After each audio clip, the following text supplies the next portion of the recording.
All right, everybody. Hope you're all doing well.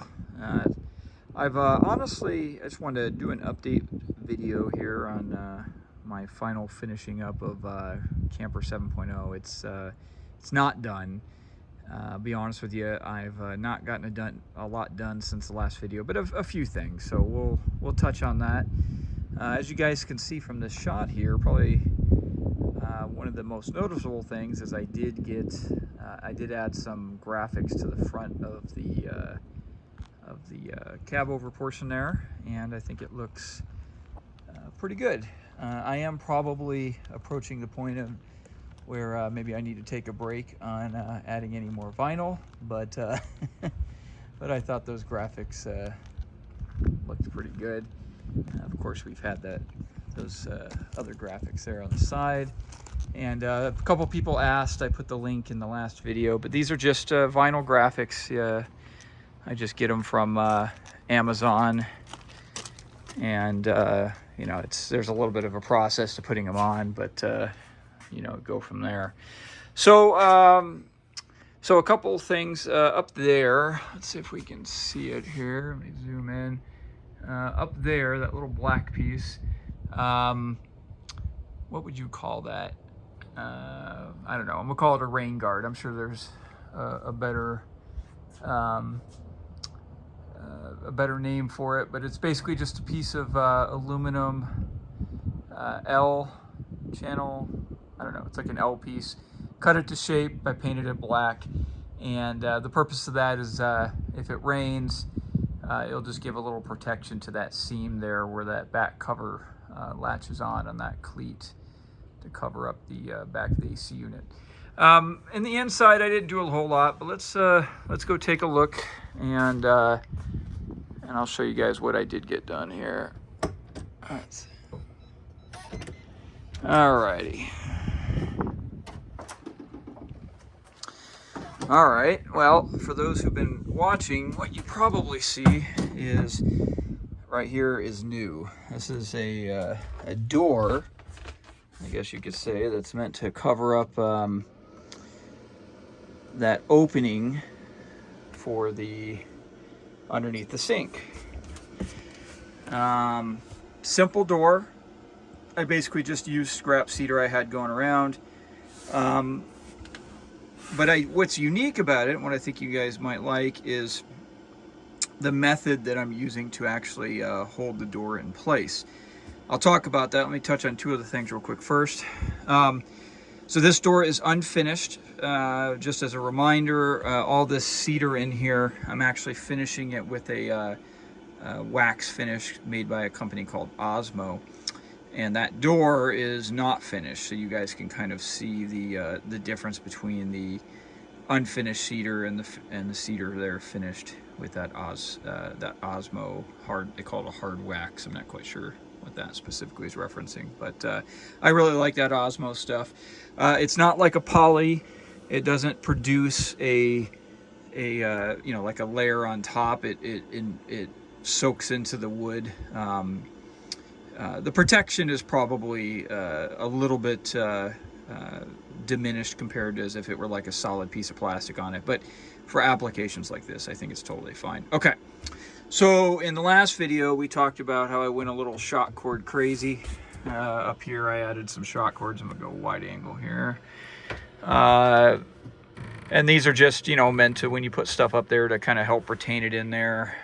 Same thing here. Same thing here, but it is turning into a bit of a design feature that's carrying out in here. So I'm always trying stuff new, and so what I did is I looped a piece of shock cord through here, and that is what holds on this door. So you essentially just pull this out and lift off, and you guys can see the shock cord there, just like I did here. I drilled a hole, fed it through. So I drilled a hole, fed it through, knotted it. I kept this one pretty loose so it can accommodate the door. Why did I do that? Now, I'm not going to tell you guys this is the best, or even necessarily recommend this. It's just something I'm trying out, but I did like the results I had. So one thing is, I've made a lot of these campers. Some of them I've had doors on hinges. Some of them I've had doors that were held in place by magnets or other mechanical mechanisms. One thing I tend to like in the smaller campers, and this is my personal preference, is I like to have doors that cover openings such as this one that can just be removed. Especially here in these small spaces, I found that, you know, hinging the door is convenient. I'm not saying it's not, but, you know, you can kind of imagine that this door could get in the way. It could just be a pain in the butt, especially if you're putting doors up here on upper cabinets and things. So I just like the breakaway doors. They just kind of pull out. But this is the first time I've used this, so I'm using this shock cord to hold this in place. So like I said, this was just all scrap cedar, old pieces I had. It's a very simplistic door, but these pieces of wood here are fit, a little bit of space, but fit to where, sorry, I'm doing this one-handed here. They're fit to where it fits in that cavity there, okay? So when the door is sitting flush against here, these pieces, the up and down pieces of wood right there, are actually nestled inside this cabinet opening. So the way that you put this door back on is you just fit this over like this. Sorry, it's one-handed, so it normally goes a little smoother. Once you get it in place like that, you just push down, and this shock cord here does two things, right? So it's barely noticeable, but it does kind of fulfill a continuous motif of design here. But what it does is it provides force pushing the door against the frame, but because I drilled it a little bit higher, it's actually also pressing upwards.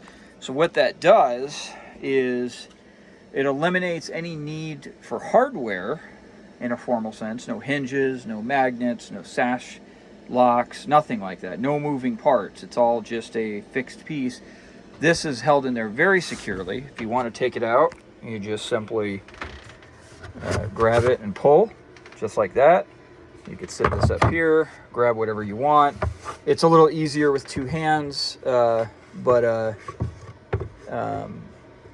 it's way easier with two hands here. But you just basically put it, you just line it up, pull that shock cord across, and then just simply push down, and it locks in place. So I'm not saying it's the best way. I'm not saying it's the only way. I'm not even advocating it.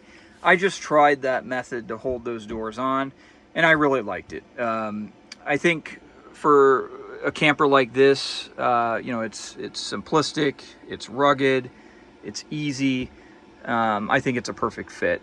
And, you know, making a door in this fashion, you know, it's a good way to use a lot of scrap. It's a little bit more stylistic than just having, you know, say cut a piece of plywood that size. You know, it gives it a little bit of dimension with these rails going across. It's strong enough for this application, and I'm not gonna, other than put on some finish, I'm not gonna necessarily decorate that door anymore. But you could imagine if a person wanted to, they could, you know, stain or use different kinds of wood in different portions, and it's just a neat way of you know, using up scrap or wood that you might otherwise not be able to use. It's pretty easy to assemble. It's simplistic, yet it does give a little bit more style than just a flat piece of plywood. But what I like about those shock cords is it's essentially a hardware-free installation. Nothing's wrong with hardware. It's just, you know, sometimes hardware can be a little hard to install. It can be a little finicky getting stuff lined up. It may not seem very expensive if you're just buying one hinge or one item, but if you start buying a bunch of different things, those costs can kind of add up. And, you know, this is just another way of doing something. I'm going to do it here. You know, is this a method that I'm necessarily going to carry out in every single build from this point? Not necessarily. I mean, I might switch up. I might put some doors on that have hinges, etc., etc. But just food for thought. Just a real simple, easy, very functional method of, you know, covering up spaces like this to prevent stuff from falling out, and, you know, maybe even perhaps giving a little bit of a nice aesthetic look. So other than that, I don't think I've done anything else different in here from the last video. Like I said, last week or so, or just under a week, I've had some other things going on that I've been having to focus on, and It's just been so darn hot here in Las Vegas. It's hard to get out and work if you don't get out early in the morning or go out late at night. So, but yeah, everything else is coming together. I'm still not done in here. I've got some trim I talked last week about. I got to trim that out and put some stuff in there. I've also been putting some miles on the camper, seeing how she does on the road. And she's doing pretty good. You know, there's probably not many people like me who's had 7 different campers in a short time, you know, in just the last couple years, that I've had the opportunity to put on different vehicles and drive around and see how they feel. So every camper that you put on has its own unique personality, and this one's no different. So, you know, I've been making some adjustments. You know, I always put airbags on the truck. Because of the low weight on here, I've actually found I added just like 1 or 2 PSI in my airbags just to kind of keep them so they don't deteriorate there. But I've essentially taken all the air out of them. It's unnecessary. The you know, it doesn't sink the suspension enough to warrant pumping them up, and it gives a little smoother ride. I changed the air pressure. I was running a little higher pressure in some of the other campers. I just put down to 35 PSI on all 4 tires. You know, just little tweaks like that as you drive it.